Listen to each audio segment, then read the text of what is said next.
Just a quick question that's been bubbling in me.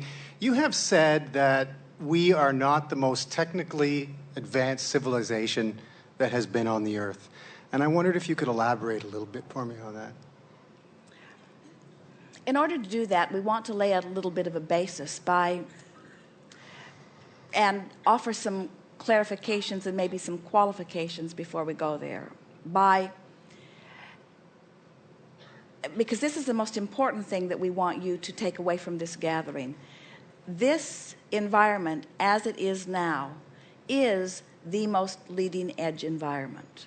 And by that we mean the variety that you've lived and what you're asking for is further out there than ever before. Now, we want that to feel like an easy to accept premise, simply because anything that is, as you are in your physical form, you are the most leading edge, which means everything that has been before has served as the platform for some launching. So we just want it to eventually just be a given that you just naturally understand. Well, of course, we're out here on the leading edge, and so we are the furthest most leading edge of all things. But the attention that you give to subjects varies as you move from civilization to civilization, just like it does as you move around in your life experience.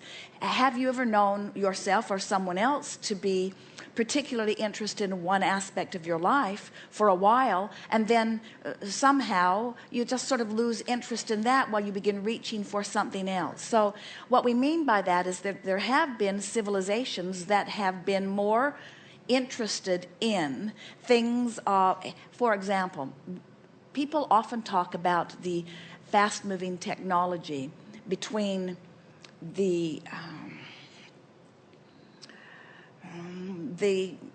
propellants that you have, the steam engines that you have that move to the combustible engines that have moved to the petroleum experiences, and now you're into your microchips and so on. And so there are people that are speculating that in the next 10 years there will actually be more motion forward than in the last 100 or 200 years. And the point that we're making is that there have been times in your civilization where the difference between where you are to the new place has been a much faster movement than you are allowing right now. And the reason that we say that is because while there is more asking in your environment now than there ever has been before, there is more resistance in your environment now than there ever has been before. Now, the more technologically advanced, that is the word that you offered, and it's the word that we speak.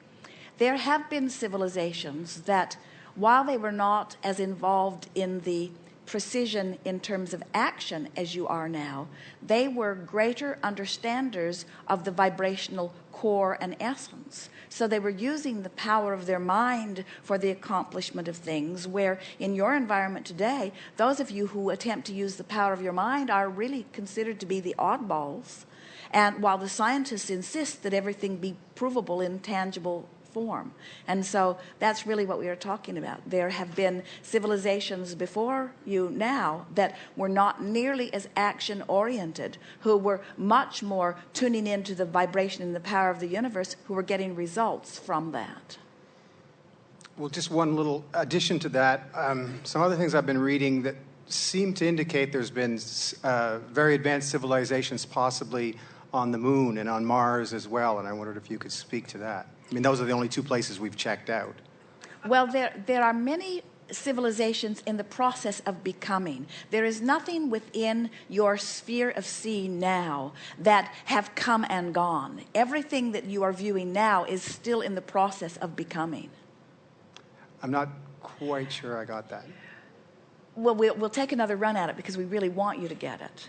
In other words, so often your astronomers look out into the heavens and they conclude that they're looking at a planet that, if it is lifeless now, it may have had life at some time, but that life has now gone in the same way that they are anticipating that life on this planet someday will be gone. And we want to project in a powerful way. We would like many minds around your planet to get hold of this thought and send it still further forward. Those environments that you are witnessing with your telescopes, ineffective as they are in the process of becoming. They are not planets in the state of declining. In other words, I mean, for example, a planet like Mars, where it looks like there are remnants that may indicate that there was a full-blown civilization with buildings and structures and all that, whereas now nobody's there. Well, nobody has been there, but that does not mean nobody will ever be there. That's the point that we're making. In other words, those are planets in the process of becoming, not planets that have become and now are waning. But if our explorations show us, for example, ruins of buildings, but no one's there anymore, what I'm saying is...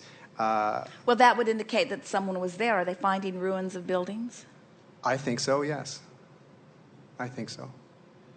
Or are they, in other words, do you acknowledge that thought precedes manifestation? And do you acknowledge that what you see is in the eye of the beholder? Yes. In other words...